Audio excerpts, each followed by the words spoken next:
महारानी एलिजाबेथ द्वितीय का आज अंतिम संस्कार किया जाएगा। इस दौरान दुनिया भर के अलग अलग देशों के राष्ट्राध्यक्ष, राष्ट्रपति, प्रधानमंत्री, प्रतिनिधि उन्हें श्रद्धांजलि अर्पित करने लंदन पहुंचे हैं। महारानी एलिजाबेथ द्वितीय के अंतिम दर्शन के लिए रविवार को ही लाखों लोगों की भीड़ उमड़ पड़ी थी। लंदन के वेस्टमिंस्टर एबे में सोमवार को महारानी एलिजाबेथ द्वितीय का अंतिम संस्कार किया जाएगा, जिसमें 2000 से ज्यादा मेहमान शामिल होंगे। महारानी का निधन 96 वर्ष की उम्र में 8 सितंबर को हो गया था। अंतिम संस्कार से पहले महारानी के लंबे समय के जीवन को याद करने के लिए लगातार 96 मिनट तक घंटी बजाई जाएगी। अंतिम संस्कार के लिए 13वीं शताब्दी के चर्च में विश्व के नेताओं और गणमान्य व्यक्तियों के साथ किंग चार्ल्स तृतीय और क्वीन कंसर्ट महारानी के ताबूत के पीछे जुलूस का नेतृत्व करेंगे। जुलूस में वेल्स के राजकुमार और राजकुमारी अपने 9 साल के बेटे जॉर्ज और 7 साल की बेटी शार्लेट से आगे चलेंगे। उसके बाद उनके चाचा और चाची, ड्यूक और डचेस ऑफ सक्सेस और शाही परिवार के अन्य सदस्य होंगे। कार्यक्रम में 2000 से अधिक मेहमानों के जुटने की संभावना है, जबकि विंडसर कैसल के सेंट जॉर्ज चैपल में 800 मेहमान शामिल होंगे। यहीं उन्हें दफन किया जाएगा। आम जनता भी यहाँ महारानी एलिजाबेथ के अंतिम दर्शन कर सकेगी। उनकी अंतिम यात्रा वेस्टमिंस्टर एबे से विंडसर कैसल तक निकाली जाएगी। अंतिम संस्कार में भाग लेने के लिए भारत के राष्ट्रपति द्रौपदी मुर्मू और अमेरिकी राष्ट्रपति जो बाइडेन जैसे वैश्विक नेता शामिल होंगे। इस कार्यक्रम के लिए वीआईपी मेहमानों का लंदन पहुंचना शुरू हो चुका है।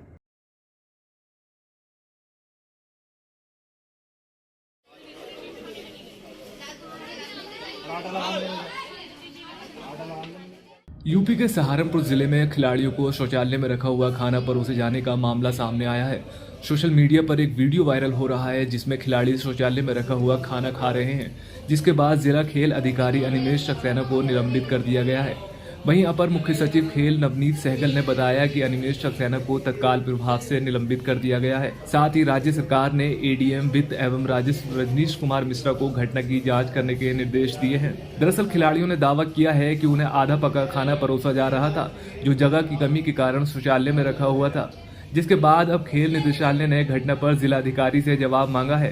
दरअसल 3 दिवसीय सब जूनियर गर्ल्स कबड्डी कंपटीशन के पहले दिन 16 सितंबर को खिलाड़ियों को दोपहर का भोजन में आधा पका चावल परोसा गया था। जब खिलाड़ियों ने अध पके चावल के बारे में शिकायत की तो रसोइया ने चावल की प्लेट उठाकर शौचालय के अंदर रख दी। वहीं शौचालय के अंदर फर्श पर कागज बिछाकर पूड़ी रखी हुई थी। कई खिलाड़ियों ने पूड़ी खाने से इनकार कर दिया।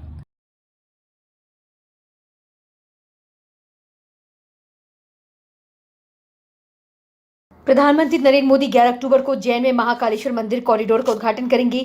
मुख्यमंत्री शिवराज सिंह चौहान ने सोमवार को कॉरिडोर का विजिट करने के बाद मीडिया से चर्चा के दौरान पीएम के दौरे की जानकारी दी। दरअसल उज्जैन के महाकालेश्वर मंदिर विस्तारीकरण योजना के तहत प्रथम चरण का कार्य पूरा हो गया है। इसका उद्घाटन पूर्व में होना था, लेकिन नगर निकाय चुनाव की वजह से आचार संहिता लागू हो गई थी, जिसके कारण यह उद्घाटन टल गया था। एक बार फिर उद्घाटन की तारीख तय हुई है। अब 11 अक्टूबर को प्रधानमंत्री नरेंद्र मोदी उज्जैन में प्रथम चरण के कार्यों का उद्घाटन करेंगे। महाकालेश्वर मंदिर विस्तारीकरण योजना के तहत पूरे परिसर को 10 गुना ज्यादा बड़ा बना दिया गया है। सोमवार को मुख्यमंत्री शिवराज सिंह चौहान ने पूरे परिसर का दौरा किया और अधूरे कार्य को शीघ्र पूर्ण करने के निर्देश दिए। उन्होंने मीडिया से चर्चा के दौरान कहा कि 11 अक्टूबर को प्रधानमंत्री नरेंद्र मोदी प्रथम चरण के कार्यों का उद्घाटन करेंगे। इसके बाद यह आम श्रद्धालुओं के लिए खोल दिया जाएगा। उज्जैन में पीएम मोदी आम सभा को भी संबोधित करने वाले हैं, जिसे लेकर भी तैयारियां शुरू कर दी गई हैं। महाकालेश्वर मंदिर परिसर का विस्तारीकरण होने के बाद अब श्रद्धालुओं को काफी सुविधा मिलने वाली है। परिसर में बैठने की काफी जगह बन गई है। इसके अलावा पूरे परिसर को घूमने में लगभग 2 घंटे से अधिक का वक्त लगेगा। परिसर में धार्मिक आस्था का पूरा ध्यान रखा गया है। पूरे परिसर में भगवान शिव के अलग अलग स्वरूप के दर्शन भी मूर्तियों के माध्यम से हो रहे हैं। इसके अलावा दीवारों पर श्लोक भी लिखे गए हैं। श्रद्धालुओं की सुविधा को देखते हुए विशाल पार्किंग भी बनाई गई है। नोएडा के सेक्टर 21 में दीवार गिरने से हादसा हो गया। बाउंड्री वॉल गिरने से कई लोगों के दबे होने की सूचना आ रही है। हादसे में अब तक 4 लोगों की मौत की आशंका जताई गई है।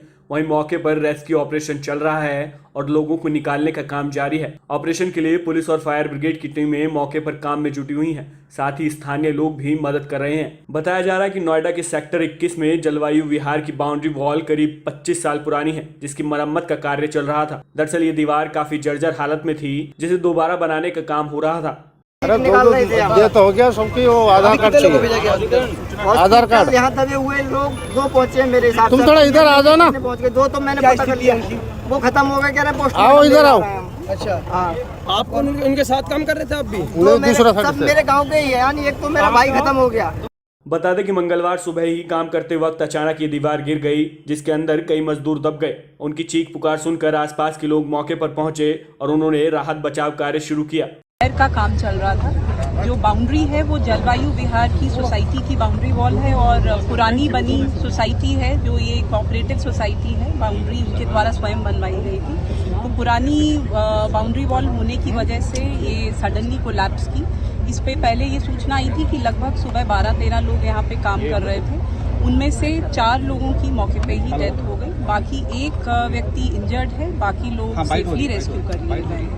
फिलहाल जो सूचना मिली है उसके मुताबिक अभी 2 लोगों की मौत की खबर जिला अस्पताल से मिली है और 2 अन्य लोगों की मौत की खबर प्राइवेट अस्पताल से मिली है।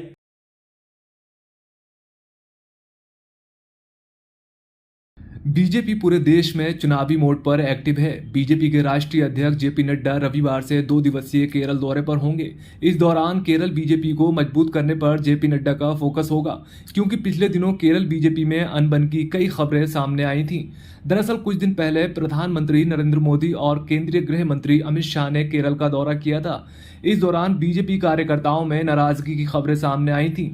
इस दौरान मोदी और शाह ने शीर्ष नेतृत्व को फटकार लगाई थी, साथ ही केरल बीजेपी को मजबूत बनाने पर जोर दिया था।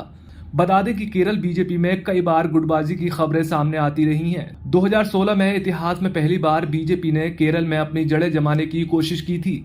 वहीं 2021 में बेहद ही निराशाजनक प्रदर्शन रहा। जब 2021 के विधानसभा चुनावों में वोटों की गिनती हुई तो 2016 के चुनावों की तुलना में बीजेपी का वोट शेयर 2.60% से घटकर 12.36% पर पहुंच गया, जिसके बाद बीजेपी एक्शन मोड में आ गई और मिशन 2024 के लिए कमर कस ली है। हाल ही में पूर्व केंद्रीय मंत्री प्रकाश जावड़ेकर को केरल के प्रभारी के रूप में नियुक्त किया गया है और अब जेपी नड्डा के दौरे का बहुत अहम मायने निकाले जा रहे हैं। जेपी नड्डा 2 दिनों में राज्य के नेताओं के साथ मुलाकात करेंगे और केरल में बीजेपी में खटपट की खबरों को विराम लगाएंगे। Subscribe now and press the bell icon. Never miss an update.